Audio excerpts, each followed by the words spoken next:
Well, hey all, and long time no see. So, I just got back from Malaysia, been there for about a month, and I had picked up some toys, and one of the toys I got was this interesting bootleg. Now, there was quite a few bootlegs over there, and if you go check out my Instagram, @NoriToy, I'll put the link in the description, you can see other crazy bootlegs I saw there. Most I didn't pick up, but a few I did that I thought were pretty interesting looking. Now, what this guy is, this is Drikold from Super Robot Warrior. Now, as you can tell at first glance, it should be kind of obvious what he is. It looks like he's a retool or a bootleg of the Classics Inferno figure. So let's look at the box real quick. We have a logo here, of course, a Autobot inspired logo. Looks like it's got a little bit of Decepticon in it though. And then we've got Super Robots, the company Jinyun or Junyu. More items available. The price was 25 Malaysian ringgit, which is divided by 4. Not a bad price for this interesting looking figure. The rest of the box, we have this sort of Obari inspired brave looking character. And then on the side we have another figure that actually was available. And on the back we see the other figures that were an option. Now I did want to find this guy. I thought he was pretty cool looking. Reminds me of some things I saw in the past. I can't remember what line it reminds me of or what it could be retooled from. But I was not able to find that character. The other ones I thought were a little bit less interesting looking, so I didn't bother with them. However, anyway, let's get this guy open and see if he's worthy of our collection. And so we have him here in the vehicle mode. And he's got this more modern style we're starting to see on Transformers with these clips that hold the wheels in, much more simplified. You may have seen him on the newest Constructicons and a handful of other Transformers. They do roll, and they're okay. They have a bit of friction there. It's not as good as just using a peg. This rear wheel is kind of tight. But they didn't look, because of that, it's not great looking. I think it would have been better if they were painted black, which would be easy to remedy. The reason I was interested in this guy, I'd wanted a Inferno spare for a while to maybe make into a animated sort of custom for Ultra Magnus, or make it into a movie classic custom of the Sentinel Prime figure. You may remember some of the classic treatment that the movies and animated had gotten. I thought it would be kind of cool to do, but this guy might be pretty suiting. Even if taking the idea of an Optimus Prime and making a fire truck out of him, sort of a la Robots in Disguise. I think that was the line it was from. So anyway, we have this truck here. Got some sort of peg on top for plugging something in. Not entirely sure what. You can see the grill on there. Still very much looks like the chest. The side here you can see has sort of a semi-truck or even a military vehicle. I think having this indentation here does remind me a bit more of some of the military trucks I've seen. The back's very simple. Got some paint on taillights. Top, you can see the hands, and there's some gaps. And the bottom, other than this area, is pretty solid. Plastic is a bit lighter than the Inferno mold. And as you can see, there is a scale difference. So, this figure, you know, just looking at what we have right here, is obviously inspired from it, from some of the transformation, from some of the components. But it's not the same figure. It's not like they just took a mold and made some retooling. This is a very much so inspired figure. You can see different cab, different size, different wheels. I would have loved to have seen these wheels on here though. I think that would have improved this truck mode considerably. This truck definitely would look good in the army green. And of course Inferno does have his sort of gap at the top too, where you can see the hands and whatnot. Same with the bottom. But yeah, compare the two, they are very different in that respect.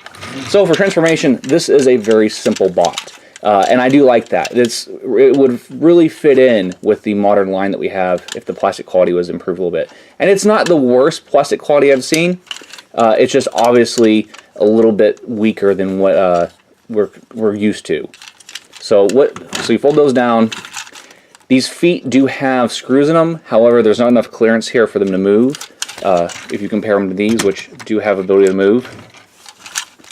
And then the arms are pegged together with the gun, and we also have some other panels here. So the peg is really tight, so you want to be careful not to break anything. Hold the arm parts down. We can take that out, and actually you could even leave it in there and peg more weapons. So now the arms are free, and and you can move that forward. Here, the head rotates out. That is a really, really good looking head. I do not know what that's inspired from, but that's a great design. These panels here fold up. This panel folds it back up and actually locks the head into place, otherwise it'd be floppy. Legs fold up, the entire waist rotates. Pop the legs apart, fold these panels on the back. And it's a really, really simple and clean transformation for this guy.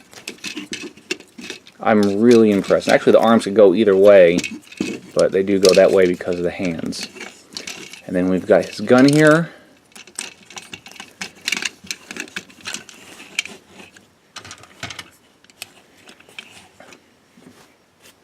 Let's go ahead and get him next to Inferno. And I still think Classics Inferno is just a brilliant figure. If you don't have a version of this mold, it's worth picking up. Now this, I do not think is a suitable replacement for it because there's so much great going on in this mold. However, this is definitely an interesting, inspired figure that definitely draws from that. Now what you can see here, of course, nothing is shared. It is all inspired design. Just the silhouette is really there and maybe some of the engineering, but it's really its own unique figure. It actually covers up the back a little bit better, though I do love these shoulder pylons that he's got going here. But yeah, they really stand on their own. So if you do like this mold and you like it, have an additional figure to go along with him, I think it really does suit that. So move him along the side. Let's go ahead and look at articulation. Head does not do anything. If you do remove the lock that holds it down there, you can get a little bit of up and down, but it is a fixed neck, and that is definitely a knock against the figure. If I do anything I'd like to fix that.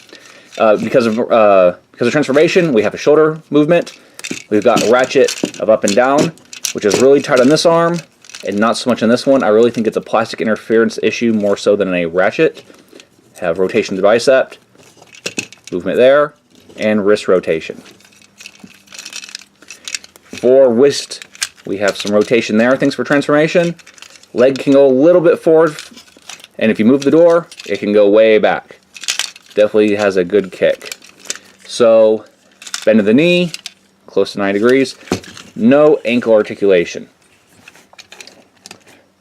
We've got his gun here.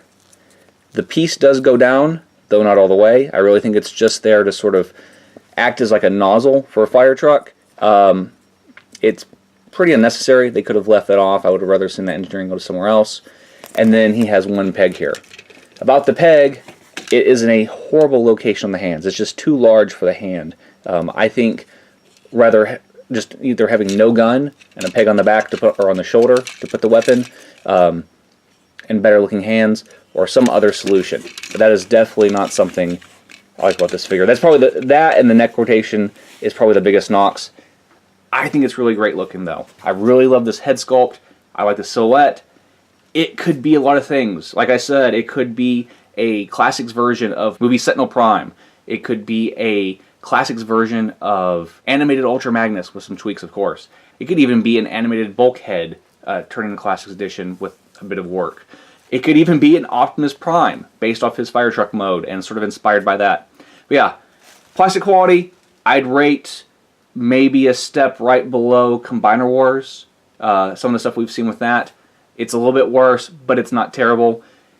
Paint's okay. I mean, of course, it could be better. Definitely something I'm going to fix myself.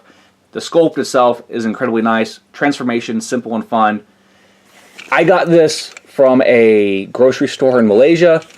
I'm sure there's plenty of KO bootleg places online overseas that ship these over here. So definitely something to hunt for if you like it. But yeah, it is the Super Robot Warriors Drikold. And like always, thanks for watching. Make sure you guys like and subscribe, and we'll see you all next time.